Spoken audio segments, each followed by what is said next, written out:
ဒီကနေ့1389ခုနှစ်တပေါင်းလာပြီးကျော်12ရက်2026ခုနှစ်3လပိုင်း14ရက်ညနေခင်းအခါကာလဗန္ဓလေးမြို့မှာနေထိုင်ကြတဲ့ဖခင်ကြီးဦးကြည်အောင်မိခင်ကြီးဒေါ်မြမြကိုမှုထားပြီးတော့တခါကြီးအရှင်ကူမာဟိုတယ်ရက်ကန်ဟာလာရက်ကန်ဒီဟိုတယ်အတွင်းမှာဓမ္မဒါနတရားအလှူပေးလှူကြတယ်မိမိတို့ကိုယ်တိုင်လည်းပဲမြတ်စွာဘုရားရဲ့တရားဒေသနာတော်များကိုနာယူကြည်ညိုရင်းဖြင့်စိတ်ထဲမှာအလွန်မြင့်မြတ်တဲ့ပညာကုသိုလ်ဖြစ်ပေါ်စေဖို့ဆိုတဲ့ရည်ရွယ်ချက်နဲ့စုပြီးတော့တရားနာကြတယ်ပေါ့နော်တရားတော်ကိုချစ်မြတ်နိုးလို့ဘုန်းတော်ကြီးကိုပင့်ပြီးတော့တရားနာယူကြတဲ့အမှုပြုရတဲ့ခါကာလမှာတရားနာဖို့စုဝေးမိနေကြတဲ့ဒီပိဋကကိုဘုန်းကြီးကဘလို့အကြောင်းအရာမျိုးကိုပြောခြင်းတုံးဘလို့ဒေသနာမျိုးကိုပြောခြင်းတုံးဆိုတော့အင်္ဂုတ္တပါဠိတော်ပင်စကနိဗ္ဗာန်မှာမတတ်တင်ထားတဲ့နာဂိတသုတ်တံဆိုတာလေးကိုပြောပြဖို့စိတ်ကူးထည့်ထားတယ်နာဂိတဆိုတာကမြတ်စွာဘုရားလက်ထက်ကမြတ်စွာဘုရားရဲ့အလုတ်အကျွေးယဟန်တော်တစ်ပါးရဲ့နာမည်ပေါ့နော်အဲ့ဒီရှင်နာဂိတကိုမြတ်စွာဘုရားဟောခဲ့တဲ့တရားဒေသနာမှုလို့နာဂိတသုတ်တံလို့ဒီလိုလေးသံဃာယနာတင်ကြတယ်မှတ်တမ်းတင်ကြတယ်ပဋိမြတ်ကြီးတွေကခေါင်းစဉ်လေးပေးပြီးတော့မှတ်တမ်းတင်ခဲ့အခါတော်မှာမြတ်စွာဘုရားယဟန်တော်ပေါင်းများစွာချယံပြီးတော့ဣစ္ဆာနင်္ဂလတောအုပ်ဆိုတဲ့ဣစ္ဆာနင်္ဂလရွာအနီးကတောအုပ်တစ်ခုမှာမြတ်စွာဘုရားတရင်သုံးအဲ့ဒါလိုမြတ်စွာဘုရားဣစ္ဆာနင်္ဂလတောအုပ်ထဲမှာတရင်သုံးပြီးတော့နေတော်မူတော့ဣစ္ဆာနင်္ဂလရွာမှာရှိကြတဲ့တရားဓမ္မတွေဟာမြတ်စွာဘုရားရှိရာကိုမြတ်စွာဘုရားကိုဖူးမြော်ဖို့မြတ်စွာဘုရားဟောကြားတဲ့တရားဒေသနာကိုနာယူဖို့ဆိုတဲ့စိတ်ကူးနဲ့ရောက်လာကြတယ်အဲ့ဒါလိုရောက်လာတဲ့အချိန်မှာတောအုပ်အဝမှာမြတ်စွာဘုရားကျောင်းဝင်ကနီးလေးမှာကျောင်းတကားကိုပိတ်ထားတယ်ကျောင်းထဲကိုရုတ်တရက်ဝင်လို့မရအောင်ဒါကမြတ်စွာဘုရားရဲ့အလုတ်ကျွေးဖြစ်တဲ့နာဂိတကမြတ်စွာဘုရားကိုတော့အလုတ်ကျွေးယဟန်ပြီးပြီမြတ်စွာဘုရားဒီကိုအလွယ်တကူဝင်ထွက်သွားလာလို့မရအောင်ခဏပိတ်ထားတဲ့သဘောမြတ်စွာဘုရားကျောင်းတကားဖွင့်ပေးမှသူတို့မြတ်စွာဘုရားကိုဖူးမြော်ခွင့်ရမယ်အဲ့တော့အဲ့ဒီတရားဓမ္မတွေကမြတ်စွာဘုရားဒီကိုဝင်ပြီးတော့ဖူးမြော်ခွင့်မရသေးခင်ခဏစောင့်ဆိုင်နေရတဲ့အချိန်လေးမှာအဲ့ဒီကျောင်းမုတ်တကားနာမှာရှုပြီးတော့ထိုင်မိပြီးတော့ရောက်မိရောက်ရာစကားလေးတွေပြောကြတယ်အဲ့လိုပြောရင်နဲ့တယောက်တစ်ပေါက်စကားသံတွေကတော်တော်စူးစူးညံ့ညံ့ထွက်လာတယ်အဲ့ဒါကိုမြတ်စွာဘုရားအကြောင်းတော်တွေကနေကြားတဲ့အခါကျတော့အလုတ်ကျွေးဖြစ်တဲ့နာဂိတယဟန်ကိုနာဂိတကျောင်းပြင်ဘက်မှာတန်ဃာတွေငါးလူတလူမျိုးရှူညံပေါ်လို့ရိုက်နေတာအဲ့ဒါဘာတွေတုံးလို့မြတ်စွာဘုရားမေးအဲ့လိုမေးတဲ့အခါနာဂိတကမြတ်စွာဘုရားအမှုပြုတဲ့ယဟန်တန်ဃာကိုဖူးမြော်ဖို့အတွက်ဣစ္ဆာနင်္ဂလရွာကတရားတော်တွေရှုဝေးပြီးတော့ရောက်နေကြတာပါဗျာအဲ့လိုမျိုးမြတ်စွာဘုရားကိုရှောက်တော်မြတ်စွာဘုရားကဘာမိန့်ရှိလဲဆိုတော့နာဂိတတဲ့ငါအချမ်းရံကြောကြားမှုနဲ့မဆက်ဆံခြင်းဘူးအချမ်းရံကြောကြားမှုကိုလည်းပဲငါနဲ့မဆက်ဆံစေနဲ့လို့အဲ့ဒါလိုအပြတ်ပြောတယ်ငါအချမ်းရံကြောကြားမှုနဲ့မဆက်ဆံခြင်းမပတ်သက်ခြင်းအချမ်းရံနေဝိုင်းဝိုင်းလဲနေတာမလိုလားဘူးကိုယ်အကြောင်းသူများတွေပြောပြီးတော့နာမည်ကြီးတာကိုမလိုလားဘူးဒီကအဲ့ဒါကိုပြောတာအချမ်းရံကြောကြားမှုကိုလည်းငါနဲ့မဆက်ဆံသေးနဲ့လောကမှာတန်ဖိုးရှိတဲ့မြင့်မြတ်တဲ့ချမ်းသာဒုက္ခကိုလွယ်လွယ်တကူမရကြတဲ့ပုဂ္ဂိုလ်တို့သိသားလေတန်ဖိုးမရှိတဲ့ယုံညံ့တဲ့ချမ်းသာကိုခံစားကြတာတဲ့ ငါဟာတန်ဖိုးရှိတဲ့မြင့်မြတ်တဲ့ချမ်းသာကိုလွယ်လွယ်တကူကြိုက်တဲ့ချိန်မှာကြိုက်တယ်လို့ရနိုင်တဲ့အတွက်ကြောင့်တန်ဖိုးမရှိတဲ့ယုံညံ့တဲ့ချမ်းသာကိုခံစားနေစရာအကြောင်းရှိဘူးတဲ့ဒီစကားလေးကလွန်မှမှတ်သားစရာကောင်းတန်ဖိုးမရှိတဲ့ချမ်းသာကိုခံစားနေကြတယ်ဆိုတာတန်ဖိုးရှိတဲ့ချမ်းသာကိုမရလို့ယုံညံ့တဲ့ချမ်းသာကိုခံစားနေတယ်ဆိုတာမြင့်မြတ်တဲ့ချမ်းသာကိုမရလို့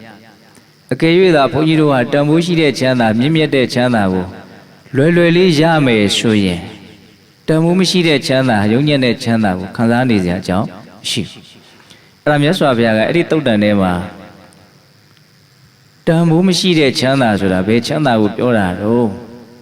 တန်ဖိုးရှိတဲ့မြင့်မြတ်တဲ့ချမ်းသာဆိုတာဘယ်ချမ်းသာကိုပြောတာတော့ဆိုတာလေးကိုခွဲခြမ်းပြီးတော့ဟောတာအဲ့ဒါလေးကဘုန်းကြီးတို့လေးလေးနက်နက်နားလည်မှုရခြင်းတဲ့ပုံကိုယ်တွေအတွက်နားလည်စရာအလွန်ကောင်းတဲ့ချမ်းသာမြတ်စွာဘုရားသူဟာတန်ဖိုးရှိတဲ့မြင့်မြတ်တဲ့ချမ်းသာကိုလွယ်လွယ်လေးရတဲ့အတွက်ကြောင့်တန်ဖိုးမရှိတဲ့ချမ်းသာကိုခံစားစရာအကြောင်းမရှိဘူးလို့ပြောတယ်တန်ဖိုးရှိတဲ့ချမ်းသာမြင့်မြတ်တဲ့ချမ်းသာဘယ်လိုချမ်းသာမျိုးတော့၄မျိုးပြောတယ်နိက္ခမဒုက္ခပဝိဝေကဒုက္ခဥပသမဒုက္ခတံဘောဓဒုက္ခတခါကြီးကတက္ကတလို့နည်းနည်းရတယ်ရှိမိမယ်လို့ထင်တယ်နိက္ခမဒုက္ခဆိုတာထွတ်မြောက်မှုချမ်းသာဘုန်းကြီးတို့ဗမာလူမျိုးတွေကတော့နိက္ခမကိုတောထွက်တယ်လို့ဒီလိုသဘောပေါက်တာအဲ့ဒါကအမြင့်မားဆုံးအဓိပ္ပာယ်ပေါ့လေတကယ်တမ်းနိက္ခမရဲ့အဓိပ္ပာယ်ကတောထွက်နိုင်မှနိက္ခမဖြစ်တာကြီးတော့မဟုတ်ဘူးကုသိုလ်တရားအလုံးတို့သည်နိက္ခမတရားပဲတကယ်ကဒါပေမဲ့နိက္ခမရဲ့မူရင်းအဓိပ္ပာယ်လေးကထွက်မြောက်အောင်ကြိုးစားတာလွတ်မြောက်အောင်ကြိုးစားတာဘာလေးလွတ်မြောက်အောင်ကြိုးစားတာတော့လို့မြင်ဒီစိတ်ကလေးလွတ်မြောက်အောင်ကြိုးစားတာပို့ပြီးတော့ရှင်းအောင်ပြောရရင်ယုံညံ့တဲ့နေရာမှာပျော်နေတဲ့စိတ်ကိုမြင့်မြတ်တဲ့နေရာရောက်အောင်ထုတ်ဆောင်နိုင်တာကိုနိက္ခမလို့ပြောတာအဲဘုန်းကြီးတို့ရဲ့စိတ်ကလိုဆန္ဒတွေနဲ့ပူလောင်တာပင်ပန်းတာရှိမကျေနပ်မှုတွေနဲ့ပူလောင်တာပင်ပန်းတာရှိအဲ့ဒီအခြေအနေကိုမကြိုက်ဘူးနော်ညှိကပ်တွေ့တာမှုမရှိဘဲနဲ့ငြိမ်းအေးမှုရှိအောင်တတ္တဝါတွေရဲ့ပုံမှာအလိုမကျတဲ့စိတ်တွေကိုနှဲပါစေပြီးတော့မေတ္တာဓာတ်တွေများအောင်ကြိုးစားမယ်ဆိုလို့ရှိရင်ဒါယုံညံ့တဲ့နေရာကနေပြီးတော့မြင့်မြတ်တဲ့နေရာကိုရောက်အောင်ထွတ်မြောက်အောင်သူကြိုးစားတာအကုသိုလ်သဘောကနေကုသိုလ်သဘောကိုတက်လှမ်းနိုင်အောင်ကြိုးစားတာအဲ့ဒါကိုနိက္ခမလို့ခေါ်တာနော်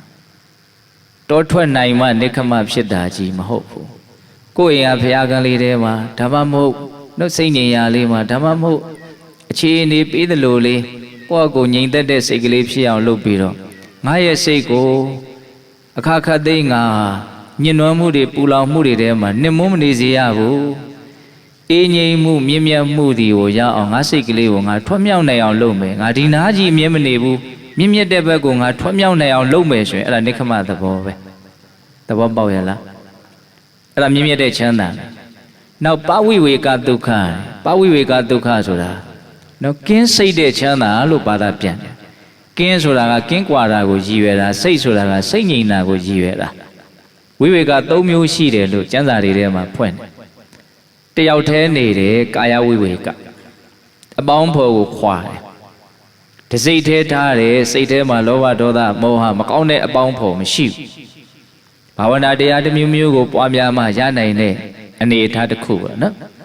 တယောက်တည်းနေတယ်တစိတ်ထဲထားတယ်တစိတ်ထဲထားတာကိုစိတ်တဝိဝေကလို့ခေါ်တယ်နောက်အဆင့်မြင့်ဆုံးဝိဝေကကဥပတိဝိဝေကနိဗ္ဗာန်ချမ်းသာကိုပြောတာယုံတဲ့သင်္ခါရတွေလုံးဝစိတ်သုံးနေတဲ့သဘောဒါကဘုန်းကြီးတို့ပုထုဇဉ်တွေမရနိုင်တဲ့ဝိဝေကဒုက္ခပါနော်အဲ့တော့ဘုန်းကြီးတို့ဒီမှာတယောက်တည်းနေရင်အများနဲ့နေရတာတဲ့ပို့ပြီးတော့ချမ်းသာတယ်နော်ဒီလူတွေဆိုတဲ့ကြားထဲမှာလူတွေဆိုတဲ့အမြင်နဲ့နေရတာစိတ်ကိုများစွာလေးလံစေတယ်ပင်ပန်းစေဘုန်းကြီးတို့စိတ်ကူးလေးယဉ်ကြည့်လိုက်လူဆိုလို့ကိုတယောက်တည်းပဲဘေးမှာတစ်ပင်နေကြီးပဲလို့စိတ်ကူးကြည့်လိုက်စိတ်ဟာဘာမှမလုပ်ရပဲနဲ့အလိုလျောက်ငြိမ်းအေးသွားတာကိုတွေ့ရလိမ့်မယ်နော်တခါတလေဘုန်းကြီးတို့အကြောင်းတိုက်ဆိုင်လို့တောတဲ့တောင်ထဲကိုရောက်သွားတယ်ဆိုကြပါစို့စိတ်ကဘလို့ဖြစ်သွားတယ်ဩအေးချမ်းလိုက်တာလို့ဖြစ်သွားတယ် ဘာလို့အေဂျင့်တယ်ဆိုတဲ့ခံစားမှုကိုစိတ်ထဲကအလိုလျောက်ရတယ်လေလူတွေကြားထဲမှာနေရတာပူလောင်နေဆိုတာကိုသူကပြောနေတာတဘာဝကပြောနေတာလူဆိုတာကတကယ်တမ်းရှင်းရှင်းပြောရရင်အပူမျိုးအရှုပ်မျိုးပဲ2ယောက်ဆို2ပူပဲ3ယောက်ဆို3ပူပဲများလေပူလေပဲ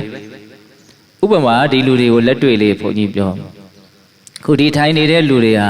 လူတွေမဟုတ်ဘူးလူနဲ့အလွန်တူအောင်လုပ်ထားတဲ့ဆီလီကွန်ရုပ်ကလေးတွေလို့များဖြစ်နေမယ်ဆိုရင်ဘယ်လိုနေမလဲ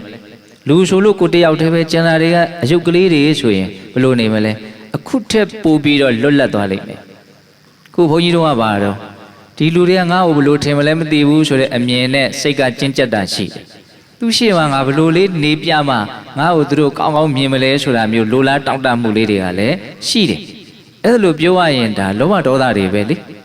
စိုးရိမ်တာရှိတယ်ငါ့ကိုဘယ်လိုများမြင်ပါလဲဟုတ်လားငါ့ကိုကောင်းကောင်းမြင်ကြပါစေဆိုရင်တော့တောင့်တတာတွေဖြစ်လာတယ်အဲ့တော့ကျွတ်တို့ကလူတွေကြားထဲမှာနေရင်တောင့်တမှုကြောက်ကြမှုလေးကပါနေတယ်ကြောက်ကြမှုဆိုတာတရားကိုကောက်ရင်ဒေါသစိုးရိမ်တာနောက်တောင့်တမှုဆိုတာတရားကိုကောက်ရင်ပါလောဘအဲ့ဒါတွေကစိတ်ကိုပူလောင်စေတယ်ဒါကြောင့်တယောက်တည်းနေခြင်းမှာအလွန်မှလေးနေတဲ့အဓိပ္ပာယ်ရှိအဲ့ဒါပဝိဝေကဒုက္ခဆိုတာအဲ့ဒါကိုပြောတာနော်တယောက်တည်းနေတာတဲ့ပိုးပြီးတော့လေးနေတဲ့အဓိပ္ပာယ်ကလူတွေကြားထဲမှာနေတော်လည်းပဲဟောတယောက်တည်းနေပြီးတော့တသိတည်းဖြစ်ရင်တော့ပိုကောင်းတာပေါ့နော်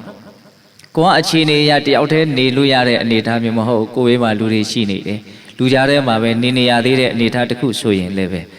ကိုယ့်အကိုမြင့်မြတ်တဲ့အာယုံတစ်ခုစိတ်ကိုတည်ငြိမ်အောင်အဲ့ဒီပုံမှာထားနိုင်အောင်အလေးကျင့်လုပ်လို့စိတ်ထဲမှာယုံညံ့တဲ့အပေါင်းဖော်မရှိဘူးဆိုရင်ကျတို့ကအပေါင်းဖော်ကို2မျိုးနားလေရမယ်ပဂတိကိုဘေးကလူတွေဟာပဂတိအပေါင်းဖော်ပေါ့ဘယ်သူမှမမြင်ရတဲ့စိတ်ထဲမှာတိတ်တိတ်ပုံကိုပေါင်းဖော်နေတဲ့အပေါင်းဖော်တွေကလည်းအများကြီးရှိအဲ့ဒီအပေါင်းဖော်ကလည်းမြင့်မြတ်တဲ့အပေါင်းဖော်ယုံညံ့တဲ့အပေါင်းဖော်လို့2မျိုးခွဲခြားလို့ရကောင်းမယ်ထင်တယ်ဟုတ်လားအဲ့ဒါယုံညံ့တဲ့အပေါင်းဖော်မလားစီနဲ့စိတ်ကိုတစိတ်တည်းဖြစ်အောင်လုပ်နိုင်အဲ့ဒါဆိုရင်ပိုးပြီးတော့အရှင်းမြင့်တဲ့ဝိဝေကနောက်ဆုံးဥပရိဝိဝေကကတော့နိဗ္ဗာန်ရမှမဉ္ဇဉ်ဘုံညာရအောင်လုပ်နိုင်မှသူကသိနိုင်မဲ့သဘောပေါ့နော်ခုဒီမှာမြတ်စွာဘုရားကမြင့်မြတ်တဲ့ချမ်းသာကိုလွယ်လွယ်တကူရတဲ့ငါဟာယုံညံ့တဲ့ချမ်းသာကိုခံစားနေစရာအကြောင်းမရှိဘူးလို့ပြောတဲ့နေရာမှာမြင့်မြတ်တဲ့ချမ်းသာကိုမြတ်စွာဘုရား၄မျိုးပြောတာဘုန်းကြီးကရှင်းပြတယ်ဟုတ်လားနိခမဒုက္ခထွံ့မြောက်မှုချမ်းသာဝိဝေကဒုက္ခကင်းကွာမှုစိတ်ငြိမ်မှုချမ်းသာနောက်ထပ်ချမ်းသာတစ်မျိုးထပ်ပြောတယ်ဥပါဒမဒုက္ခနှလုံးစိတ်ဝမ်းငြိမ်အေးလို့ဖြစ်ရတဲ့ချမ်းသာကျွတ်တို့ရဲ့စိတ်ကအချိန်တော်တော်များများငြိမ်မှုမအေးဘူး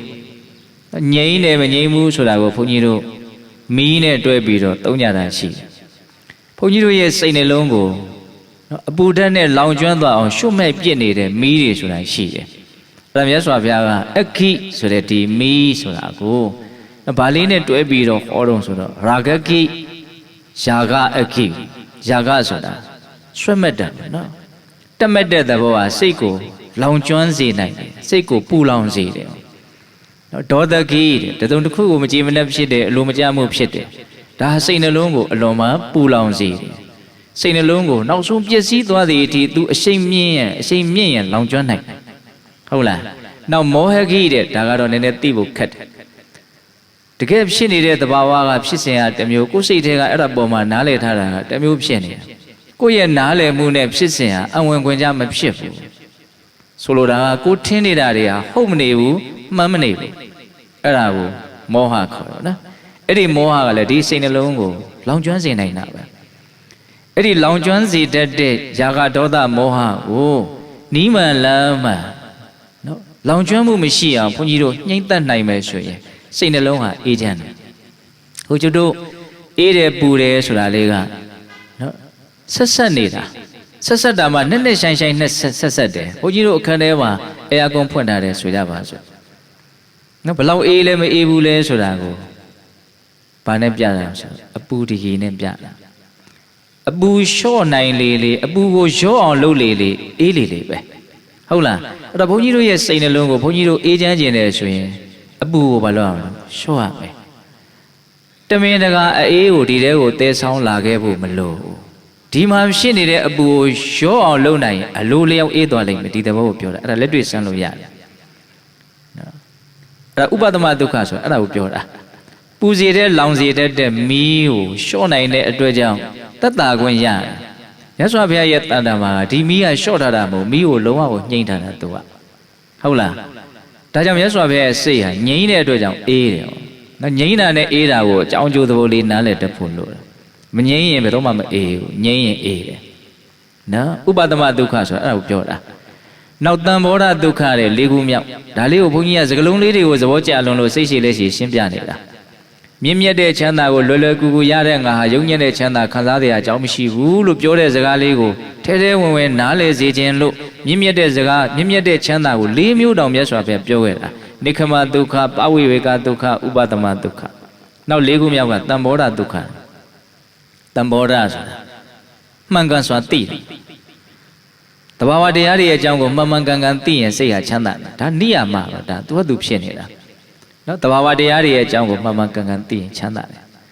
အထူးသဖြင့်တဘာဝတရားတွေဆိုတာကဘာကိုယဉ်ညွှန်းတာတုံးဆိုတော့ကျွတ်တို့ပုဂ္ဂိုလ်တ attva လို့ထင်နေတဲ့ငါလို့ထင်နေတဲ့သူလို့ထင်တဲ့ဒီဘဝကိုပြောတာနော်ဘဝဘာနဲ့ရောပြီးတော့တိဆောက်ထားတာလဲလို့မေးမတိတတ်တဲ့တဘာဝနဲ့တိတတ်တဲ့တဘာဝရောပြီးတော့ဖြစ်ပေါ်နေတဲ့သဘောပဲနော်ဒီမျက်စိနဲ့မြင်နေရတဲ့ကိုယ်ကောင်းကြီးကဘာမှတိတတ်တဲ့သဘောရှိတာမဟုတ်ဘူးဒါကိုဘုန်းကြီးတို့ရူပရုပ်လို့ပြောတယ်နော်ရူပဆိုတဲ့ပါဠိစကားလေးကမူရင်းကဖောက်ပြန်ခြင်းလို့အဓိပ္ပာယ်ရတယ်ဒီခန္ဓာကိုယ်မှာမဖောက်ပြန်တဲ့အရာဆိုလို့အဖျားတစ်ထောက်တစ်တော့မရှိဘူးအချိန်တိုင်းဖောက်ပြန်တယ်သူကတစ်မျိုးပြီးတစ်မျိုးမရိုးအောင်ဖြစ်နေနော်ဒီခန္ဓာကိုယ်ပဲအမိပြုတ်ပြီးတော့ခံစားရတယ်မှတ်သားတယ်နော်စိတ်ဆော်တယ်တုံ့ပြန်တယ်သိတယ်ဆိုတဲ့နံတက်တရားလည်းဖြစ်နေတယ်အဲ့ဒါကိုသဘာဝတရားလို့ဒီနေရာမှာဘုန်းကြီးကရည်ညွှန်းတယ်နော်တန်ဘောဓဒုက္ခဆိုတာအဲ့ဒီသဘာဝတရားကိုသူဖြစ်နေတဲ့အတိုင်းသိတယ်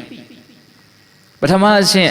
ဒါဟာပုဂ္ဂိုလ်တ attva သဘောမပါတဲ့ရုပ်တည်နံနေဖြစ်နေတာလို့သိဘုန်းကြီးတို့ဘာသာရေးဝါဒအရပြောမယ်ဆိုရင်ဒါနမရူပပရိစ္ဆေဒဉာဏ်ခေါ်တာပေါ့နော်တခါဒီယုံနံကလည်းပဲဒီသဘာဝတရားကလည်းဘယ်ရာကဖန်ဆင်းလို့မှဖြစ်နေတာမဟုတ်ဘူးအကြောင်းအကျိုးဆက်ဆက်ပြီးတော့ဖြစ်နေတာရှေးရှေးယုံနံတည်းဟူသောအကြောင်းကြောင့်နောက်ယုံနံတည်းဟူသောအကျိုးတရားတွေကဖြစ်ပေါ်နေတာခုဘုန်းကြီးတို့ဘာတွေဖြစ်နေတော့အတန်ကြားတာပေါ့ကြားမှာပေါ့ဘုန်းကြီးကမိုက်ကရိုဖုန်းကင်ပြီးတော့ပြောနေတာကိုယ့်ရဲ့နားကလည်းကောင်းတယ်နော်မကြားခြင်းလို့လည်းမရဘူးအဲ့ဒီကြားတာကိုကြောင်းပြီးတော့ဒီစကလုံးကိုစဉ်းစားရတယ်ဆင်ခြင်တယ်နားလေတာလည်းရှိမယ်နားမလေတာလည်းရှိမယ်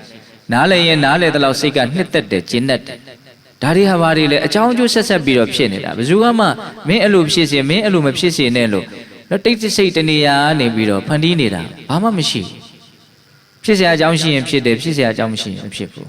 ခုဘုန်းကြီးကအတန်နဲ့ပြောနေတယ်ကြားရမယ်အခုဘုန်းကြီးရက်လိုက်တာနဲ့အခုကြားတာတောက်လျှောက်ရက်သွားတယ်ဟုတ်တယ်မဟုတ်လာ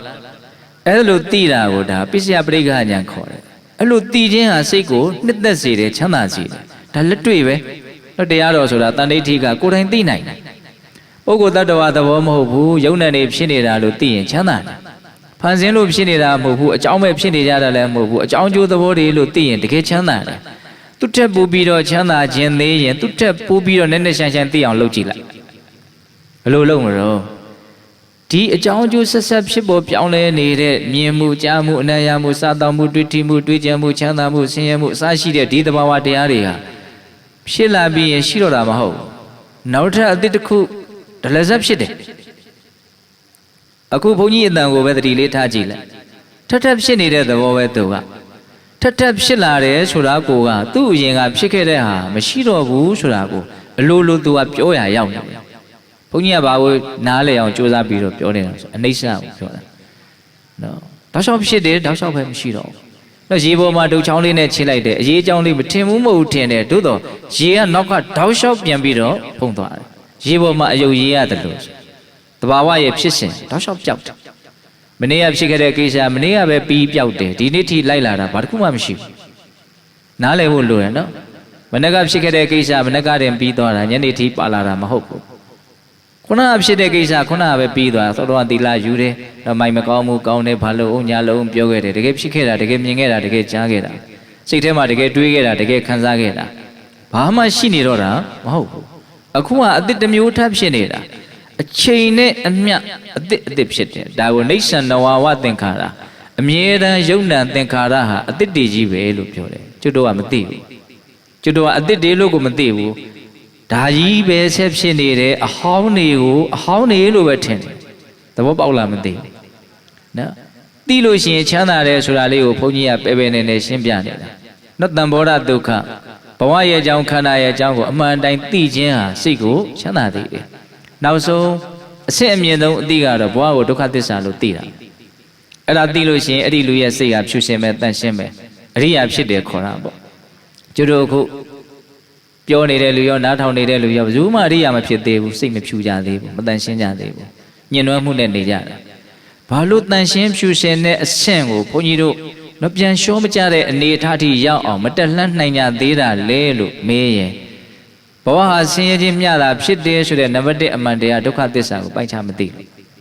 းကျွတ်တို့ဒုက္ခသစ္စာကိုသိကိုမသိသေးဘူးကျွတ်တို့သိတာကြားဘူးတာလောက်ရှိမယ်စဉ်းစားဆင်ခြင်တာလောက်ရှိမယ်အထိုက်လျောက်တွေးကြည့်တာရှိမယ်အထိုက်လျောက်လေးရိပ်မိနေတာလောက်ရှိမယ်တော့သိခြင်းကသူက2မျိုးရှိတယ်အနုဘောဓသိမှန်းဆသိတနည်းအားဖြင့်ထပ်ပြီးတော့သိဖို့လိုသေးတဲ့အသိမပြည့်စုံသေးတဲ့အသိကျွတ်တို့ကအဲ့ဒီအသိလောက်ပဲရှိတာခုဘုန်းကြီးပြောတဲ့ဒုက္ခသစ္စာကိုတကယ်ပိုင်းခြားသိရင်ဆိုလိုတာဘဝဆင်းရဲတယ်ဆိုတာကိုတကယ်သိရင်အဲ့ဒီတကယ်ဆိုတာကဘာကိုရည်ညွှန်းတာတုံးဆိုတာပฏิဝေဒသိကိုရည်ညွှန်းတာနော်မဲ့ညံနဲ့သိတာကိုရည်ညွှန်းတာဘုန်းကြီးတို့တတိပဋ္ဌာန်နီလန်းနဲ့အညီတရားဘာဝနာကိုနိမလမ်းမှန်ကြိုးစားတဲ့အခါမှာယုံနဲ့နေကိုတဲ့မြင်ရတယ်အကြောင်းအကျိုးစင်ဆက်ကိုဖြစ်နေတာကိုလည်းမြင်တယ်နော်ပျောက်ကွယ်သွားတာကိုလည်းမြင်တယ်အဲ့လိုမြင်မှများလို့ယထာဘုဒ္ဓဉာဏ်ရှင်းတန်လို့ညီငွေတဲ့စိတ်တွေထက်သန်လာတယ်ဘဝရဲ့ပေါ်မှာအမှန်ကန်သိပြီးတော့ဘဝဟာကောင်းတဲ့သဘောမဟုတ်ဘူးဆိုတာကိုအလိုလျောက်နားလေလာရင်းနဲ့အဲ့ဒီနားလေမှုကတကယ်ကိုပဲပိုင်းခြားပြီးတော့သိတဲ့အဆင့်ကိုရောက်သွားတဲ့အခါကာလမျိုးမှာဒီဘဝရဲ့ပေါ်မှာဒီယုံနာရဲ့ပေါ်မှာဖြစ်ပေါ်နေတဲ့မမောမှုတွေ့တာမှုကအဆင့်ဆင့်မဖြစ်သွားငြိမ့်သွားတယ်။ဘာလို့ငြိမ့်သွားအောင်ဆိုသိလို့ငြိမ့်တာတကယ်သိရင်ငြိမ့်တယ်မငြိမ့်သေးဘူးဆိုရင်တကယ်မသိသေးလို့တကယ်သိအောင်လုပ်ပါနော်တကယ်မသိသေးဘူးဆိုရင်မသိတသိလေးတွေလည်းပဲရှိကောင်းရှိမယ်ပေါ့ဘုန်းကြီးတို့အဲ့ဒါကိုဘာလို့အောင်လေ့ကျင့်ရမယ်ကြိုးစားရမယ်လေ့ကျင့်လို့တကယ်သိသွားပြီဆိုရင်အဲ့ဒါမဉဏ်ရတယ်ခေါ်တာပေါ့နော်အဲ့ဒီအဆင့်ရောက်သွားပြီဆိုရင်တံဘောဓဒုက္ခကအလွန်မြင့်သွားပြီနော်နည်းနည်းသိရင်နည်းနည်းချမ်းသာမယ်များများသိရင်များများချမ်းသာမယ်လို့ပြောတာမြတ်စွာဘုရားအခုပြောတဲ့မြင့်မြတ်တဲ့ချမ်းသာကိုလွယ်လွယ်ကူကူရတဲ့ငါဟာယုံညံ့တဲ့ချမ်းသာကိုခံစားနေစရာအကြောင်းမရှိဘူးလို့ပြောတာအဲ့ဒါမြင့်မြတ်တဲ့ချမ်းသာဘယ်နှမျိုးလဲ၄မျိုးနိခမဒုက္ခထွံ့မြောက်မှုချမ်းသာပဝိဝေကဒုက္ခနော်ကင်းကွာစိတ်ငြိမ်မှုကြောင့်ဖြစ်တဲ့ချမ်းသာဥပဒမဒုက္ခနှလုံးစိတ်ဝမ်းနော်ပူအောင်ရှုမြိုက်တဲ့အရာတွေငြိမ့်သွားလို့အေးတဲ့ချမ်းသာခုပါပြောတော့တံဘောဓဒုက္ခဘဝအကြောင်းကိုသိရင်သိတဲ့လောက်ဖြစ်ပေါ်လာတဲ့ချမ်းသာဒါကမြင့်မြတ်တဲ့ချမ်းသာကိုပြောတာနော်မြင့်မြတ်တဲ့ချမ်းသာကိုရတဲ့ငါသည်ယုံညံ့တဲ့ချမ်းသာကိုခံစားတဲ့အကြောင်းမရှိဘူးလို့ပြောတဲ့နေရာမှာယုံညံ့တဲ့ချမ်းသာကိုလည်း၃မျိုးပြောတယ်အဲ့ဒါကျုပ်တို့အမြဲတမ်းမွေးလျော်နှစ်ချိုက်ပျော်ပိုက်နေကြတဲ့အရာပေါ့ကျုပ်တို့အမြဲလိုက်ရှာနေတဲ့အရာကျုပ်တို့ခံစားလို့ကိုအားမရနိုင်လောက်အောင်ဆွဲဆွဲလန်းလန်းဖြစ်နေရတဲ့ချမ်းသာတွေပဲအဲ့ဒီချမ်းသာကိုဘယ်နှမျိုးပြောလို့ဆိုတော့၃မျိုးပြောတယ်မိန်လဒုက္ခမိဒ္ဒဒုက္ခလာဘတက္ကာရတိလောကဒုက္ခပါဠိအသုံးနှုန်းလေးတွေရင်းနှီးအောင်ပြောတယ်နော်မိန်လဒုက္ခမိန်လာဆိုပြောကြတာရှိတယ်မဟုတ်လားမိန်လာဆိုတာမပြောတာမစင်ညစ်ကြီးတွေကိုပြောတာနော်မစင်ကြဲတဲ့ချမ်းသာဘယ်ချမ်းသာကိုပြောတာတုံးဆိုတာကာမဒုက္ခကိုပြောတာကာမဒုက္ခဆိုတာကနေပယ်ကအကျေကြီးကာမဒုက္ခလို့ပြောလိုက်ရင်ဘုရားဘာယုံကိုခံစားတာလောက်တဲ့တွေးမြင်လို့မပြည့်စုံဘူးသူကမြင်ကျင်စရာကောင်းတဲ့အာယုံကိုမြင်ကျင်လွန်းလို့ကိုအမိအယကြည့်ပြီးတော့ကိုခံစားနေတာဟုတ်လားကြားကျင်စရာကောင်းတဲ့အတန်ကိုကြားကျင်လွန်းလို့ကိုတမင်နားထောင်ပြီးတော့ကိုစိတ်ထဲမှာခံစားနေတာနော်မြင်ရင်ကြားရင်နမ်းရှူရင်စားတော့ရင်တွေ့ထိရင်နဲ့ခံစားရတဲ့ချမ်းသာအဲ့ဒီချမ်းသာသည်လောဘဒေါသနဲ့ယဉ်ပြီးတော့ဖန်တီးထားရတယ်စိုးရင်ချင်းငိုကြွေးခြင်းနဲ့လည်းရောရှက်နေတယ်ဒါကြောင့်အဲ့ဒီချမ်းသာဟာတန်ရှင်းမှုစင်ကြယ်မှုမရှိဘူးလူတွေကလည်းအလွန်မှမမောကြတဲ့အတွက်ကြောင့်အချင်းချင်းလူနေကြတဲ့သဘောလည်းရှိတယ်အလွန်မှရှုပ်ထွေးတဲ့ပူလောင်တဲ့မတန်ရှင်းတဲ့နော်နောက်ဆုံးပြောရရင်ရက်စက်မှုတွေယုံမှမှုတွေကောက်ကျစ်မှုတွေပါရောရှက်နေတဲ့အတွက်ကြောင့်ဘာတန်ရှင်းမှုမှမရှိဘူးလို့ပြောတယ်မိန်လဒုက္ခမစင်ကြီးကြီးနဲ့တူတဲ့ချမ်းသာနော်မြတ်စွာဘုရားမခံစားဘူးဆိုအဲ့ဒါကိုပြောတာဟုတ်လားပြီးတော့ပါတော့မိဒ္ဓဒုက္ခအိတ်ချင်ငိုင်ပြီလို့ဖြစ်ရတဲ့ချမ်းသာဟောကျွတ်တို့ဆောင်းကာလလေးမှာအိတ်ရထဲမှာနွေးနွေးလေးကိုယ်နေတယ်နိုးလဲနိုးနေတယ်ထားလည်းမထားခြင်းဘူးဟုတ်လားတခါတလေအဲ့ဒီအရသာဟာစိတ်ထဲမှာအလွန်မှ ဆွဲမက်စေတယ်နော်အဲ့ဒီချိန်မှာကောင်းကောင်းစားရမယ်ဆိုလဲနေအောင်ဟုတ်လားအဲ့ဒီချိန်မှာလာပြီးတော့ထလို့ပြောရင်တော်တော်တောင်စိတ်တူတယ်အဲ့ဒီချမ်းသာကိုဘုန်းကြီးတို့ကလုပ်တယ်အဲ့လိုကြိုက်တယ်နော်စိတ်တွေလေးကန်ထိုင်မှဒီတိုင်းလေးနေရတာဘိန်းဆွဲတယ်လို့ဆွဲတယ်မိဒ္ဒဒုက္ခနော်နောက်ဘုန်းကြီးတို့လူလောကမှာလူချိုက်အများဆုံးချမ်းသာဘာလဲလို့မြင်လာဘတက္ကာရတိလောကချမ်းသာနော်လာဘဆိုတာရတာဥစ္စာပစ္စည်းရတာလာဘကိုတလုံးနဲ့အဓိပ္ပာယ်ဖော်ဆောင်ရရင်တော့ပိုက်ဆံပိုက်ဆံကကျန်တဲ့ကိုရကျင်တာတွေအားလုံးကိုလဲဖလဲယူလို့ရတဲ့အတွက်ကြောင့်ပိုက်ဆံကိုလူတွေကအလွန်မှမကြတယ်ပိုက်ဆံရရင်စိတ်ဟာမဖြစ်တယ်ချမ်းသာတယ်ခုချိန်မှာနော်တယောက်ကိုသိမ့်တဲ့ထောင်လောက်လက်ကားများရမယ်ဆိုဘယ်လိုနေမလဲပျော်လိုက်မဲ့ဖြစ်ချင်းဟုတ်တယ်မဟုတ်လားချမ်းသာရရင်ချမ်းသာဒါကြောင့်ရဖို့အလွန်ကြိုးစားတယ်လာဘပြီးတော့ပါတက္ကာရဆိုတာကကိုယ့်ကိုဝန်ပတ်ဝန်းကျင်ကရိုးသေးလေးစားတန်ဖိုးထားပြီးတော့မျက်နိုးဦးစားပေးပြီးတော့ဆက်ဆံတာပြောတာအဲ့ဒါကိုလည်းဘုန်းကြီးတို့အလွန်ရကျင်တယ်အလွန်မှလည်းကြိုက်တယ်ဟုတ်တယ်မဟုတ်လားအဲ့ဒီကိစ္စအလွန်ကြိုက်တယ်နော်တက္ကာရတိလောကဆိုတာကျတော့ဘာပြောတော့နာမည်ကြီးလို့ဖြစ်တဲ့ချမ်းသာကိုယ့်အကြောင်းလူပြောများတယ်ကိုယ့်ကိုမသိတဲ့လူမရှိဘူးနာမည်ကြီးတာအဲ့ဒီဟာကိုလည်းလူတွေကအလွန်မှရကျင်တယ်နော်တချို့ဆိုလို့ရှိရင်အသက်နဲ့လဲသည့်အထိတောင်ရကျင်တာရှိတယ်ကိုယ်ကြောင့်သူများသိရင်ပြီးရောကွာသိရင်သိပဲစီလောက်ကြတယ်နော်လာဘတက္ကာရတိလောကရုံညံ့တဲ့ချမ်းသာဘယ်နှမျိုးပြောတော့မြတ်စွာဘုရား၃မျိုးမိန်လာဒုက္ခမတန်ရှင်းမစင်ကြယ်သောကာမချမ်းသာမိဒ္ဒဒုက္ခအိတ်ချင်ငိုင်မီလို့ဖြစ်တဲ့ချမ်းသာလာဘတက္ကာရတိလောကဒုက္ခရလို့ဖြစ်တဲ့ချမ်းသာအယုသေးပြုမှုခံရလို့ဖြစ်တဲ့ချမ်းသာနာမည်ကြီးလို့ဖြစ်တဲ့ချမ်းသာကြော်ကြားမှုကြောင့်ဖြစ်တဲ့ချမ်းသာပေါ့နော်အဲ့ဒီချမ်းသာတွေကိုခံစားကြရတယ်ဆိုတာစောစောကပြောခဲ့တဲ့အလွန်မြင့်မားတဲ့ချမ်းသာမျိုးတွေကိုလွယ်လွင့်တကူမရကြတဲ့သူတွေသာအဲ့ဒီယုံညံ့တဲ့ချမ်းသာကိုရှာဖွေကြတယ်ခံစားကြတယ်ဘယ်လိုလေးနဲ့တော့အဲ့တော့ဘုန်းကြီးတို့အတွက်နားလေစရာလေးကဘာတော့ငါဟာမြင့်မြတ်တဲ့ချမ်းသာကိုရအောင်မရှာနိုင်သေးသမျှယုံညံ့တဲ့ချမ်းသာကိုပဲအဟုတ်ထင်ပြီးတော့ခံစားနေအောင်မှာပါလားလို့ဘုန်းကြီးတို့နားလည်ဖို့လိုပဲပေါ့နော်အဲ့လိုမြတ်စွာဘုရားကနာဂိတကိုအမိန့်ရှိတာနာဂိတအချမ်းရံကြော်ကြားမှုကိုငါနဲ့မဆက်ဆံနေနဲ့ငါလည်းအချမ်းရံကြော်ကြားမှုနဲ့မဆက်ဆံခြင်းဘူးမြင့်မြတ်တဲ့ချမ်းသာကိုလွယ်လင်းတကူရတဲ့ငါဟာယုံညံ့တဲ့ချမ်းသာကိုခံစားနေစရာအကြောင်းမရှိဘူးအဲ့လိုအမိန့်ရှိတဲ့အခါမှာနာဂိတကမြတ်စွာဘုရားသိခံတော်မူပါဒီအချိန်မှာမြတ်စွာဘုရားသိခံတော်မူရမယ့်အချိန်မှာဘာလို့လဲဆိုတော့ဒီအချိန်မှာမြတ်စွာဘုရားဘယ်ကြွဒီတရားတော်မတွေလူသားတွေကမြတ်စွာဘုရားနောက်ကိုအုံခဲပြီးတော့ပြုံတိုးပြီးတော့လိုက်နေကြမှာတဲ့ဘာလို့ဆိုမြတ်စွာဘုရားရဲ့အလွန်ကြီးညိုဝေရကောင်းတဲ့သီလကုံတမာရီကုံပညာကုံတွေအလွန်မှထင်ရှားကြီးကျယ်တဲ့အတွက်ကြောင့်မြတ်စွာဘုရားဘယ်သွားလူတွေကတော့ဝိုင်းနေမှာပဲပေါ့ဥပမာဘာနဲ့တူလဲဆိုလို့ရှိရင်နော်မိုးကပြင်းထန်စွာရတယ်ရက်ကိုမရက်ဘူးရွာနေတယ်ဆိုရင်ရေတွေဟာဘာမှ200ကိုစီးဆင်းသွားမယ်တားလို့မရဘူးရှိလို့မရဘူးအဲ့လိုမျိုးမြတ်စွာဘုရားကိုနာဂိတကရှောက်တဲ့အခါမှာမြတ်စွာဘုရားကစောစောကစကားကိုပဲပြန်ပြောတယ်နော်ခြံရံကြော်စောကိုငါမဆက်ဆံခြင်းဘူးခြံရံကြော်ကြားမှုနဲ့ငါနဲ့လည်းမဆက်ဆံစေနဲ့မြင့်မြတ်တဲ့ချမ်းသာကိုလွယ်လွယ်ကူကူရတဲ့ငါလိုလူဟာကျုံညံ့တဲ့ချမ်းသာကိုခံစားနေစရာအကြောင်းရှိဘူးအဲ့လိုအမိန့်ရှိပြီးတော့မြတ်စွာဘုရားကတရား၅မျိုးဟောတယ်အဲ့ဒီတရား၅မျိုးကိုတိတိကျကျမှတ်ရမယ်နော်တရား၅မျိုးလို့ဟောလဲဆိုတော့နာဂိတာတဲ့စားတော့အပ်တဲ့အစာဟာရတွေဟာမုတ်ချကျင်ကြီးကျင်ငယ်ကိုဖြစ်စေလိမ့်မယ်နော်ကျင်ကြီးကျင်ငယ်တွေဟာဘယ်မှရောက်လာတာမဟုတ်ဘူး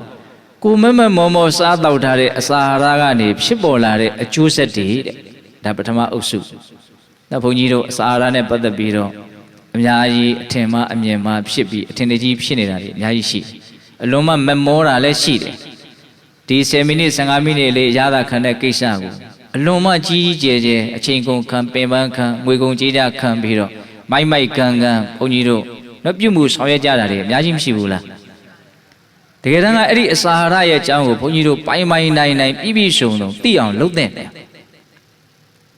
အာဟာရေပฏิကူလတင်ညာအာဟာရရဲ့ယွန်ရှာဆက်စုပ်ဖွယ်သဘာဝ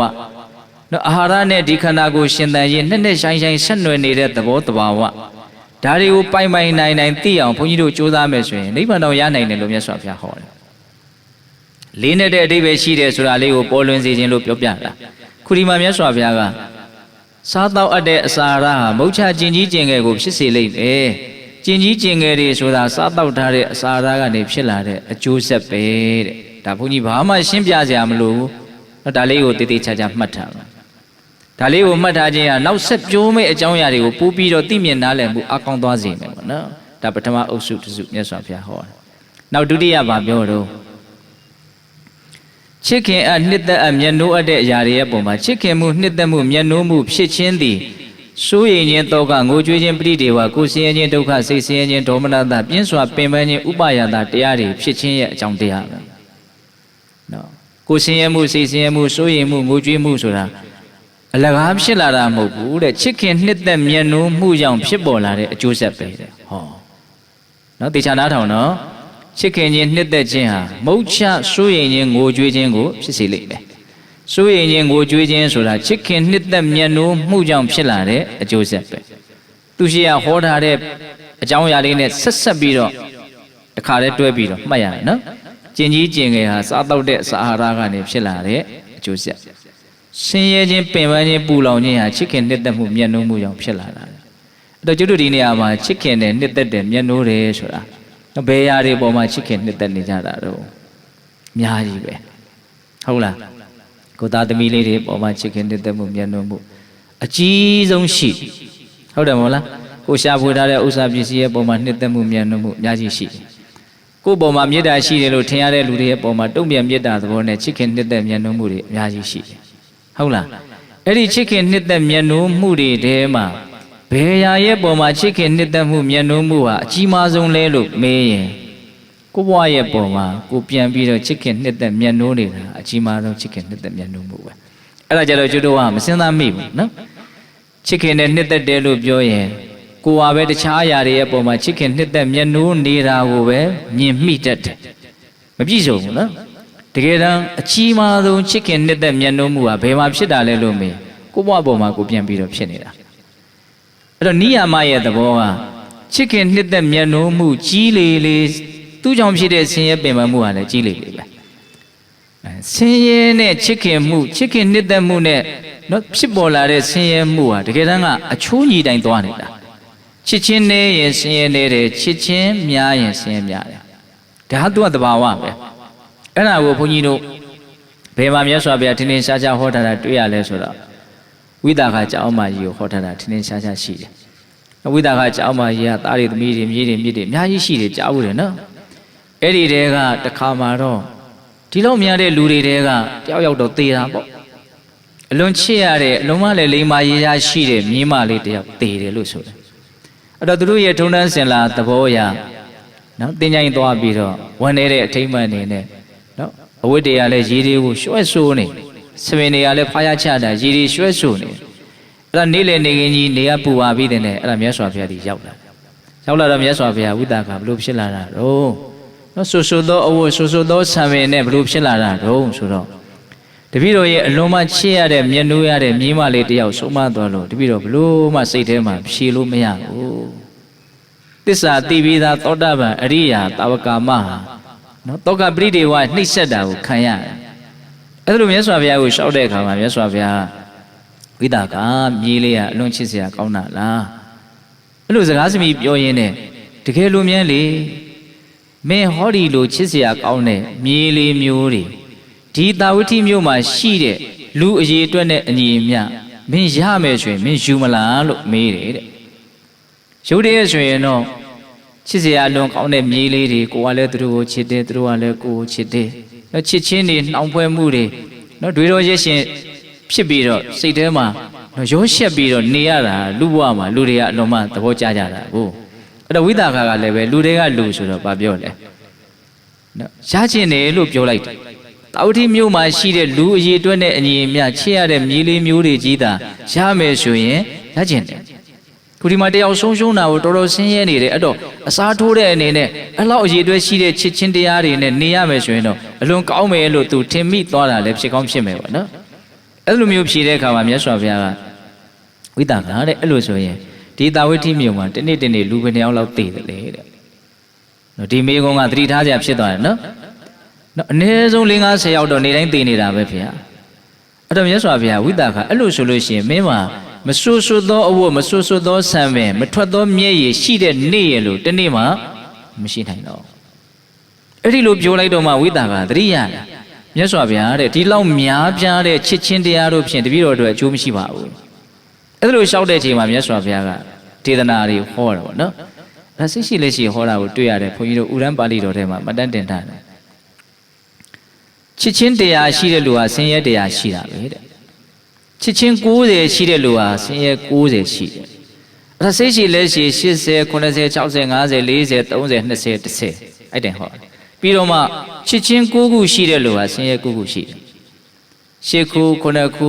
6ခု5ခု4ခု3ခု2ခု1ခုချစ်ချင်းတစ်ခုရှိရင်ဆင်းရဲတစ်ခုရှိတယ်ချစ်ချင်းတစ်ခုမှမရှိရင်ဆင်းရဲတစ်ခုမှမရှိဘူးအဲ့တော့ချစ်ချင်းနဲ့ဆင်းရဲကဘယ်လိုသွားနေတာလဲအချိုးညီသွားနေတာဓာတ်ရိုက်ကိုအချိုးကျတယ်နော်အဲ့တော့ကျွန်တော်ဆင်းရဲကိုယွန်နေသေးခြင်းနဲ့ဆိုရင်ဘာလို့ချစ်ချင်းကိုယွန်နေရမယ်အဲ့တော့ချစ်ချင်းကလည်းပဲယွန်နေခြင်းနဲ့ဆိုတဲ့စိတ်ကူးလေးရှိုံလောက်နဲ့တော့အလိုလျောက်ယွန်နေသွားတဲ့အမျိုးမဟုတ်ဘူးနော်ချစ်ချင်းကနော်ယွန်နေခြင်းနဲ့ဆိုလို့ရှိရင်ဘာကြောင့်ဒီချစ်ချင်းကဖြစ်နေတာတော့ဆိုတဲ့ချစ်ချင်းဖြစ်ခြင်းရဲ့အကြောင်းတရားကိုရှားပြီးတော့အဲ့ဒီအကြောင်းတရားကိုဖယ်နိုင်မှချစ်ချင်းကယော့ခုဒီစကားလေးနဲ့တေချာနာတာချစ်ချင်းဒီအကျိုးရလဒ်တစ်ခုဖြစ်တယ်ဆိုရင်သူ့မှာသူဖြစ်ဖို့အတွက်အကြောင်းတရားတေချာပေါက်ရှိတယ်အဲ့ဒီအကြောင်းတရားကိုဘုန်းကြီးတို့ရှော့နိုင်မှအကျိုးရလဒ်ဖြစ်တဲ့ချစ်ချင်းဟာယွန်နေသွားမယ်ချစ်ချင်းကဘာကြောင့်ဖြစ်တယ်လဲလို့မြင်ချစ်ချင်းကချစ်စရာကောင်းတယ်လို့ထင်တဲ့အထင်မှားကြောင့်ဖြစ်တာပဲတကယ်တမ်းကချစ်ချင်းဟာအလွန်ကြီးမားတဲ့အမှားတစ်ခုပဲဒါကလက်တွေ့ကိုချစ်နေတဲ့အရာတွေဟာချစ်ခင်ဖို့ရနှစ်သက်ဖို့ရမဟုတ်ပါဘူးဆိုတဲ့အဖြေမှန်ကိုရအောင်လုပ်နိုင်မှဒီစကားကိုလက်ခံနိုင်မှာနော်ချစ်ချင်းဟာပြောရရင်မသိလို့ဖြစ်တဲ့ထပ်ပြီးတော့မှားတဲ့အမှားတစ်ခုပေါ့သူရှိရမှားထားတာမသိမှုမသိလို့ဖြစ်လာတဲ့အမှားတစ်ခုချစ်ချင်းဆိုတာမြတ်စွာဘုရားသုဘဝါဒကိုအကြောင်းပြုပြီးတော့ကျူးရင်တဲ့ဥဒန်းဂါထာလေးတစ်ပုဒ်ရှိတယ်ဟုတ်လားနတ်သုဘဝါဒကရှင်တိဝိလိရဲ့မယ်တော့ကြားဘူးပါလေရှင်တိဝိလိကိုဝမ်းပိုက်ထဲမှာ9နှစ်တောင်ကိုဝင်ဆောင်ရတယ်လို့ဆိုတယ်ဒါကအလုံးမဆန်းကျင်တဲ့ကိစ္စယုံနိုင်ဝရမရှိအောင်ဆန်းကျင်တယ်ဝိဖာကဒီမှာအလုံးမဆင်းရဲတဲ့ပင်ပန်းနဲ့သတိမေ့သွားတာတွေအကြိမ်ကြိမ်ပေါ့အဲ့လိုနဲ့မြတ်စွာဘုရားရဲ့မေတ္တာတော်ကြောင့်ခက်ခက်ခဲခဲဒီကလေးမွေးလာတယ်အဲ့တော့ကလေးကမွေးခြင်း9နှစ်သားလေးလို့ဖြစ်တယ်ပေါ့အဲ့ဒါနဲ့ဘုရားမှုရှိတဲ့ယဟန်တန်ဃာကိုအိပ်ပင့်ပြီးတော့ဆွန့်ကပ်တဲ့ချိန်မှာအဲ့ဒီဆွန့်ကြွေးပွဲမှာဒီရှင်တိဝိလိကရှင်သာရိပုတ္တရာနဲ့စကားပြောတယ်နော်အရင်နေ့ကမှမွေးထားတဲ့ကလေးကစကားပြောနေပြီရှင်သာရိပုတ္တရာကဘယ်လိုတော့ချမ်းချမ်းသာသာရှိရလားဆိုတော့သွေးချင်းထဲမှာ9နှစ်လောက်တောင်နေခဲ့ရတာဘယ်လိုလုပ်တပည့်တော်ချမ်းသာနိုင်မလို့ဖေဟာအဲ့ဒါလိုအချီချစကားပြောနေတာကိုတဏှာကနေသုပ္ပဝါဒကမြင်တယ်မိခင်ကမြင်တော့မိခင်ရဲ့သဘာဝပေါ့စိတ်ထဲမှာဝမ်းသာမုဒိတာဖြစ်တယ်ကြည့်စမ်းငါသားရှင်သာရိပုတ္တရာလို့တရားစစ်သူကြီးနဲ့ဖက်ပြီးတော့စကားပြောနိုင်တဲ့အည်သွေးရှိတယ်ဟုတ်လားအဲ့ဒါနဲ့ဝမ်းသာတယ်ပီတိဖြစ်တယ်အဲ့ဒီလိုဖြစ်နေတာကိုမြတ်စွာဘုရားမြင်တယ်မြင်တော့စိုးစိုးကလိုပဲဝိတာခါကိုမေးတယ်လို့နော်သုပ္ပဝါဒနော်ဒီသားလေးမျိုးမြန်ရမယ်ဆိုရင်မင်းဘယ်နှစ်ယောက်လောက်လိုချင်တော့နောက်ထပ်ဘယ်နှစ်ယောက်လောက်လိုချင်တော့စဉ်းစားပြီးတော့ပြောတယ်9ယောက်လောက်လိုချင်တယ်တဲ့နော်9ယောက်လောက်လိုချင်တယ်တဲ့9နှစ်ကိုဝင်လွယ်ပြီးတော့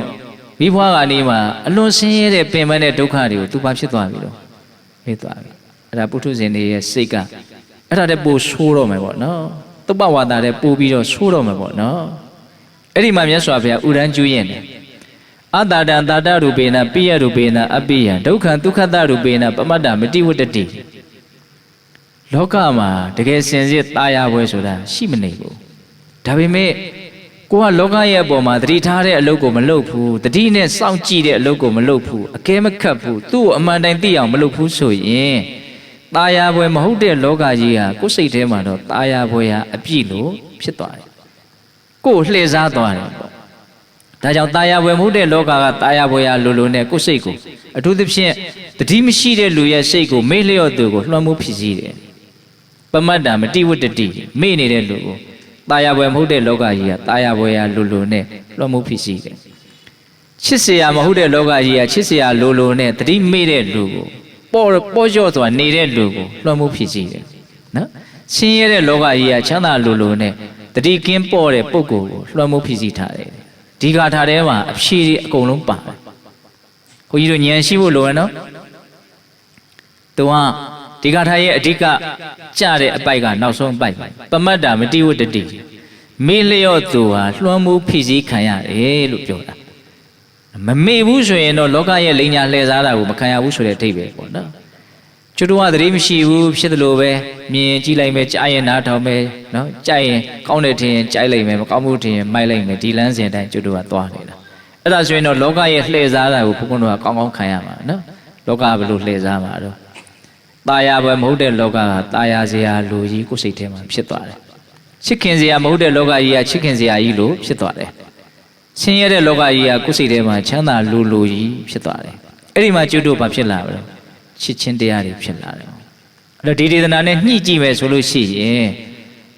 တတိပဋ္ဌာန်တရားကိုမကျင့်ဘူးတတိမရှိဘူးဆိုရင်ဒီလူဟာလောကရဲ့အကြောင်းကိုအမှန်သိကိုမသိဘူးအမှန်မသိဘူးဆိုရင် तू ဘာလုပ်တော့မှာတော့နော်မက်ဖွယ်မုန်းဖွယ်အနှုံးချဲသည်ဟုတ်လားမက်တဲ့စိတ်နဲ့ချစ်တာဖြစ်မယ်မုန်းတဲ့စိတ်နဲ့အလိုမကျတာလည်းဖြစ်မယ်လောဘနဲ့ဒေါသပေါ့နော်ဒါကြောင့်ဘုန်းကြီးတို့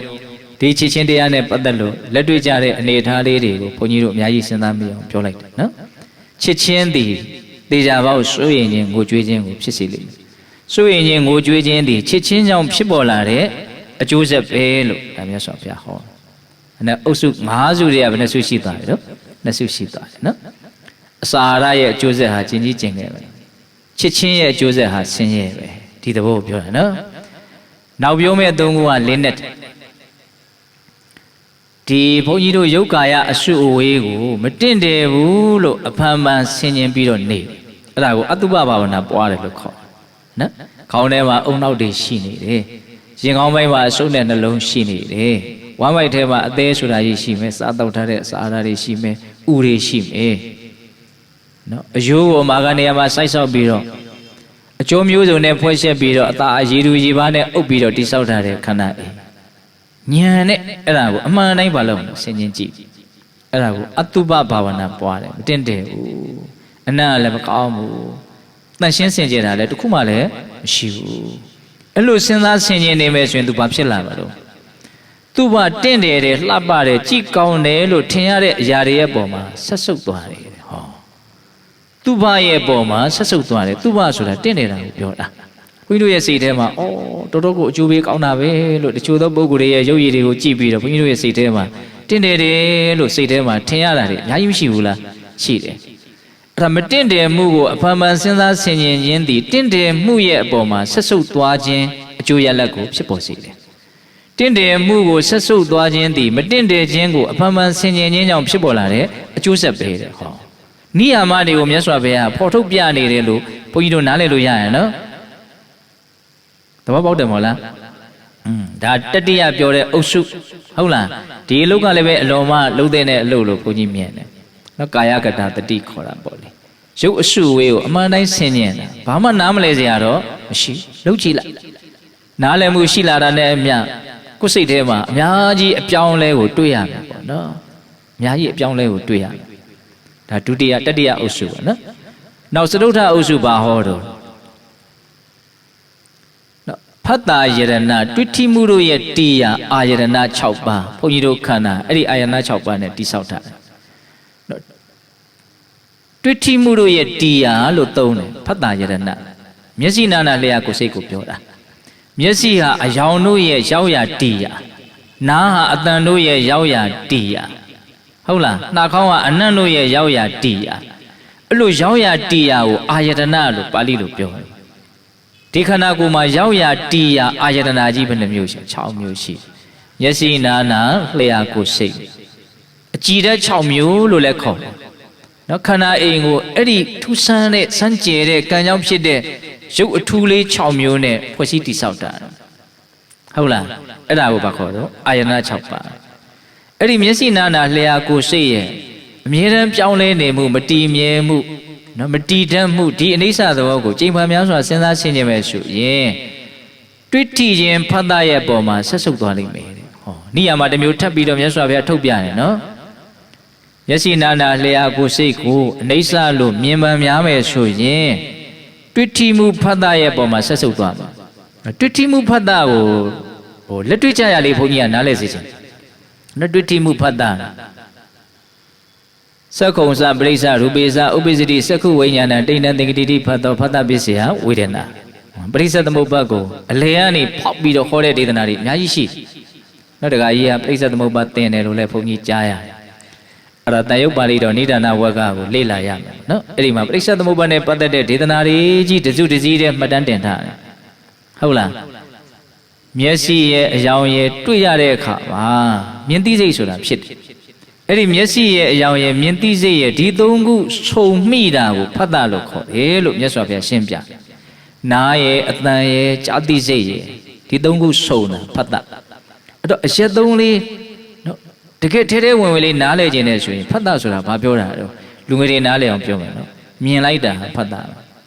ကြားလိုက်တာဖတ်တာခုကျတို့ကဖတ်တာဖြစ်လို့ဖြစ်မှန်းလဲမသိမြင်တာဖတ်တာကြားတာဖတ်တာအဲ့တော့စောစောကမျက်စိနာနာလျှာကိုယ်စိတ်လို့ဆိုတဲ့ဖတ်တာရဲ့တီးရာနော်အာယတနာ6ပါးကိုအနိစ္စလို့မြင်မယ်ဆိုရင်ဖတ်တာရဲ့အပေါ်မှာဆက်ဆုပ်သွားလိမ့်မယ်လို့ပြောတာဘယ်လိုပြောတာတော့မျက်စိနာနာလျှာကိုယ်စိတ်ကိုအနိစ္စလို့ရှုမှတ်များရင်ဒီမြင်နေရတာကြားနေရတာနမ်းရှုနေရတာစားတော့နေရတာတွေရဲ့အပေါ်မှာဆက်ဆုပ်သွားလိမ့်မယ်လို့ပြောတာကျတို့အဲ့ဒါတွေရဲ့အပေါ်မှာတွေ့မဲ့နေလို့ဒုက္ခတွေအများကြီးဖြစ်နေတာ哦ဟုတ်လားအဲ့ဒါတွေရဲ့အပေါ်မှာမှန်မှန်ကန်ကန်နားလည်မှုမှန်မှန်ကန်ကန်နားလည်မှုဆိုတာအနိစ္စလို့မြင်တာကိုပြောတာ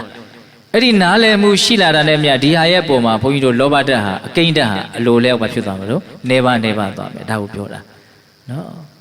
မျက်စိနာနာလျှာကိုယ်စိတ်ကိုအနိစ္စလို့မြင်ရင်မြင်ချင်းကြားချင်းအစာရှိတဲ့ဖတ်တာတွေရဲ့အပေါ်မှာဆက်ဆုပ်သွားလိမ့်မယ်တဲ့ဒါက၄ခုမြောက်နိယာမနော်ကောင်းတယ်နော်ဒီဥစ္စာတွေနောက်ဆုံး၅ခုမြောက်နိယာမမြတ်စွာဘုရားဘယ်လိုပြောတော့ခန္ဓာ၅ပါးကိုအနိစ္စလို့မြင်မှန်များမယ်ဆိုရင်ဥပါဒံရဲ့အပေါ်မှာဆက်ဆုပ်သွားလိမ့်မယ်မှတ်တဲ့နော်ဒီဥစ္စာတွေတော့ခန္ဓာ၅ပါးလို့သုံးတယ်ခန္ဓာဆိုတဲ့ပါဠိစကားဗမာလိုအဓိပ္ပာယ်ဘယ်လိုရလဲအစုအဝေးအပေါင်းစုအဖွဲ့အစည်းဟုတ်လားဖောက်ပြန်မှုသဘာဝလေးတွေစုထားတာဒါယူပခန္ဓာရုပ်စုဝေးဟုတ်လားစပင်လည်းဖောက်ပြန်တယ်ဖောက်ပြန်လို့ဖြူလာတယ်ကျွတ်လာတယ်ဒါထင်ရှားတာကိုပြောတာပါဟုတ်လားသားရည်လည်းဖောက်ပြန်တယ်အကုန်ဖောက်ပြန်တယ်ဖောက်ပြန်တာတကူမှမရှိဘူးဟုတ်လားအဲ့ဒီဖောက်ပြန်မှုအစုဝေးကိုဘာလို့ခေါ်တော့ယူပခန္ဓာနာမခန္ဓာ၄ပါးနံတရားကရှုပ်ထွေးလို့ကျေပြန့်လို့၄စုစုတယ်ဝေဒနာဟာနံတရားခံစားမှုဟာနံတရားဘာပဲညာပဲမှတ်တင်နေတာဟာနံတရားသင်ညာကောင်းတဲ့သဘောဆိုးတဲ့သဘောအမြဲတမ်းစိတ်ထဲမှာတုံ့ပြန်မှုနေနဲ့ဖြစ်နေတဲ့သင်္ခါရတရားဟာသင်္ခါရခန္ဓာကုသိုလ်သဘောအကုသိုလ်သဘောပေါ့ဟုတ်လားတိမှုဝိညာဉ်ဟာဝိညာဉ်နဲ့ခန္ဓာနော်ခန္ဓာဘယ်နှမျိုးလဲ၅မျိုးနော်ရုပ်အစုဝေးတစ်မျိုးရဲ့နာမ်အစုဝေး၄မျိုးရဲ့ဟုတ်လားအဲ့ဒီအစုဝေး၅မျိုးဟာအတိဝိသောမသုတ်တံမှာမြတ်စွာဘုရားသူတတ္တမလို့ဆိုတယ်နော်ဘယ်လိုလဲအမြဲတမ်းပျောက်ပျောက်သွားလို့နော်ဒါမဟုတ်တော့ဘူးနောက်ဟာဖြစ်နေအဲ့ဒါလည်းအဲ့ဒါမဟုတ်တော့ပြန်ဘူးနောက်ဟာဖြစ်သွားတယ်အမြဲတမ်းသူကမရှိတော့ဘူးဆိုတဲ့သဘောမျိုးနဲ့သွားနေဒါကြောင့်အနိစ္စကိုမြင်အောင်ဘုန်းကြီးတို့ကတတိကိုဆွဲမြဲတဲ့အလေးအကျင့်လေ့ကျင့်ရမယ်နော်တတိကိုဆွဲမြဲထူထောင်မယ်ဆိုရင်အနိစ္စကိုသိဖို့အတွက်ဘာမှသိပြီးတော့အခက်ခဲမရှိပါဘူးဟုတ်လားအဲ့ဒါလို့အနိစ္စကိုသိမှများလာလို့ရှိရင်ဘုန်းကြီးတို့ရဲ့ဥပါဒံဆွဲလန့်မှုဟာဘယ်ပေါ်မှာဆွဲနေတာတော့ဆိုတော့ဒီခန္ဓာရဲ့ပေါ်မှာပဲဆွဲတာသူဆွဲတဲ့ခန္ဓာကိုအနိစ္စလို့မြင်ခြင်းကြောင့်အဲ့ဒီဆွဲတဲ့ဥပါဒံကိုပဲဘုန်းကြီးတို့ကဆက်ဆုပ်သွားတယ်နော်ဆိုလိုတာကဆွဲလန့်မှုတစ်ဖြည်းဖြည်းနဲ့နည်းသွားလိမ့်မယ်လို့ပြောတာပါပဲဟုတ်လားဆွဲလန့်မှုကိုဆက်ဆုပ်သွားတယ်ဆိုတော့ဆွဲလန့်မှုအကျိန်အရေးအတွက်ဘာဖြစ်သွားနိုင်နော်နည်းသွားတယ်ဥပါဒံရဲ့အပြစ်ကိုလည်းပဲမြင်သွားတဲ့သဘောလို့လည်းဆိုနိုင်တယ်ပေါ့ဒါဘုန်းကြီးတို့ဥပါဒံကိုဆက်ဆုပ်မယ်ဥပါဒံကိုညှော့နေစေမယ်ဆိုရင်ဥပါဒံကြောင့်ဖြစ်လာတဲ့နောက်ဆက်တွဲဒုက္ခတွေပူလောင်မှုတွေပင်ပန်းမှုတွေဘာဖြစ်သွားလဲညှော့နေသွားမယ်ပဲဟုတ်ပြီနော်ဒါက၅ခုမြောက်နိယာမပေါ့နော်တရားဘာဝနာအထုတ်တဲ့အလေးအကျင့်ရှိတဲ့ပုဂ္ဂိုလ်တွေဆိုရင်ပို့ပြီးတော့ဒီဒေသနာလေးတွေကနော်တန်ဖိုးပိုရှိလိမ့်မယ်ပေါ့သူတို့စိတ်ထဲမှာပို့ပြီးတော့နားလည်မှုဖြစ်အောင်ပံ့ပိုးပေးနိုင်တဲ့ဒေသနာလေးတွေဖြစ်သွားနိုင်တယ်ပေါ့ဟုတ်လားနိယာမဘယ်နှမျိုးတောင်ပြောလိုက်တယ်၅မျိုးနော်ကျင်ကြီးကျင်ငယ်ဟာအစာအာဟာရတွေဖြစ်လာတဲ့အကျိုးဆက် ဆင်းရဲခြင်းပင်ပန်းခြင်းဆိုတာချစ်ချင်းကနေဖြစ်လာတဲ့အကျိုးဆက်ဟုတ်လားပြီးတော့ပြောတော့သူဘရဲ့ပေါ်မှာဆက်ဆုပ်သွားတယ်ဆိုတာအတုပလို့ရှုဆင်ခြင်ခြင်းကြောင့်ဖြစ်ပေါ်လာတဲ့အကျိုးဆက်နော်ဖတ်တာလို့ဆိုတဲ့မြင်ချင်းကြားချင်းတွေရဲ့ပေါ်မှာဆက်ဆုပ်သွားတယ်ဆိုတာမျက်စိနာနာလျှာကိုယ်စိတ်ကိုအနိစ္စလို့ရှုမြင်ခြင်းကြောင့်ဖြစ်ပေါ်လာတဲ့အကျိုးဆက်ဆွဲလန်းမှုဥပါဒံရဲ့ပေါ်မှာဆက်ဆုပ်သွားတယ်ဆိုတာသူဆွဲလန်းနေတဲ့ခန္ဓာရဲ့အနိစ္စသဘောကိုရှုဆင်ခြင်ခြင်းကြောင့်ဖြစ်ပေါ်လာတဲ့အကျိုးဆက်ပဲတဲ့လေးနဲ့တဲ့နော်ဒီနာဂိတသုတ်တံအဲ့ဒါဘုန်းကြီးကခဏလေးအချိန်တိုလေးအတွင်းဟောတဲ့တရားမို့လို့လေးနဲ့တဲ့အကြောင်းအရာလေးတွေကိုနော်ဦးစားပေးပြီးတော့ပြောတာအဲ့ဒါရှင်နာဂိတကိုဟောခဲ့တဲ့တရားဒေသနာနာဂိတသုတ်တံတဲ့အဲ့ဒါရှေ့ပိုင်းတရားလေးလေဘုန်းကြီးကမေ့စေခြင်းမူဟုတ်လားနာဂိတငါကြောကြားမှုတွေနာမည်ကြီးမှုတွေအချမ်းရံနေနဲ့ငါမဆက်ဆံခြင်းဘူးအဲ့ဒီကြောကြားမှုတွေအချမ်းရံနေနဲ့ငါနဲ့မဆက်ဆံစေနဲ့မြင့်မြတ်တဲ့ချမ်းသာကိုလွယ်လွယ်ကူကူမရတဲ့သူတွေသာယုံညံ့တဲ့ချမ်းသာကိုခံစားရတယ်မြင့်မြတ်တဲ့ချမ်းသာကိုလွယ်လွယ်ကူကူရတဲ့ငါဟာယုံညံ့တဲ့ချမ်းသာကိုခံစားနေစရာအကြောင်းမရှိဘူးအဲ့ဒီလိုပြောတဲ့အခါမှာမြင့်မြတ်တဲ့ချမ်းသာကိုဘယ်နှမျိုးပြောတော့၄မျိုးတရားကတောက်လျှောက်စစ်တယ်နော်ဘုန်းကြီးကဟုတ်လားနိခမဒုက္ခပဝိဝေကဒုက္ခဥပဒမဒုက္ခသမောဒဒုက္ခထွမြောက်မှုချမ်းသာကင်းကွာစိတ်ငြိမ်မှုကြောင့်ဖြစ်တဲ့ချမ်းသာငြိမ်မှုချမ်းသာတိမှုချမ်းသာ၄မျိုးနော်ယုံညံ့တဲ့ချမ်းသာကိုဘယ်နှမျိုးပြောတယ်၃မျိုးမိန်လဒုက္ခမတန်ရှင်းမစင်ကြယ်သောကာမချမ်းသာနော်မိဒ္ဒဒုက္ခအိတ်ချင်ငိုင်မိလို့ဖြစ်တဲ့ချမ်းသာလာဘတက္ကာရတိလောကဒုက္ခရှားလို့ဖြစ်တဲ့ချမ်းသာအယိုသေးပြုခံရလို့ဖြစ်တဲ့ချမ်းသာနာမည်ကြီးလို့ဖြစ်တဲ့ချမ်းသာဟုတ်ပြီနော်အဲ့ဒါဘုန်းကြီးတို့တွေမြင့်မြတ်တဲ့ချမ်းသာကိုပို၍ရအောင်လုံနိုင်လေးယုံညံ့တဲ့ချမ်းသာကိုစွန့်လွတ်နိုင်လေးဖြစ်သွားမယ်ပေါ့နော်ယုံညံ့တဲ့ချမ်းသာကိုစွန့်လွတ်နိုင်လေးအဲ့ဒီချမ်းသာနဲ့ဝေးလေးပို့ပြီးတော့စစ်မှန်တဲ့ချမ်းသာနဲ့နီးသွားလေးလည်းဖြစ်သွားလိမ့်မယ်ပေါ့ဒါကြောင့်ယုံညံ့တဲ့ချမ်းသာနဲ့ပျော်တဲ့အဆင့်ကိုဘုန်းကြီးတို့ဟာမြင့်မြတ်တဲ့ချမ်းသာကိုရှာဖွေရင်းနဲ့ရရှိပြီးတော့ပြောင်းလဲနိုင်တဲ့အနေအထားကိုရောက်အောင်လည်းကြိုးစားရမယ်ပေါ့ဒါတရားနာခြင်းကြောင့်ဖြစ်ပေါ်တဲ့ဆုံးဖြတ်ချက်အမှန်လေးတွေကိုဘုန်းကြီးကဆုံးဖြတ်ချက်ချနိုင်ဖို့ရှေ့ကနေစကားလမ်းကြောင်းလေးကြောင်းပေးတာနော်ပြီးရင်နိယာမ၅မျိုးဘာလို့အောင်တော့နားလည်ရမယ်ဟုတ်လားနိယာမ၅မျိုးကိုနားလည်ခြင်းဟာနောက်ဆုံးဘယ်ကိုရှိရှုမလို့အငြိမ့်တဲ့နိဗ္ဗာန်စီကိုရှိရှုလိမ့်မယ်နော်ဒါကြောင့်ဒီနာဂိတသုတ်တံကိုနာယူလို့ဖြစ်ပေါ်လဲကုသိုလ်ကောင်းမှုအစုစုတို့ကြောင့်ဘုရားတပည့်တော်တို့သည်မဲ့ညံဘုံညံမျက်နိဗ္ဗာန်ကိုလင်းမြန်ထုတ်ချောင်းမျက်မှောက်ပြုပရရှေးကုန်သောဟုပတ္တနာအောင်စုပြုကြကုန်ရတည်း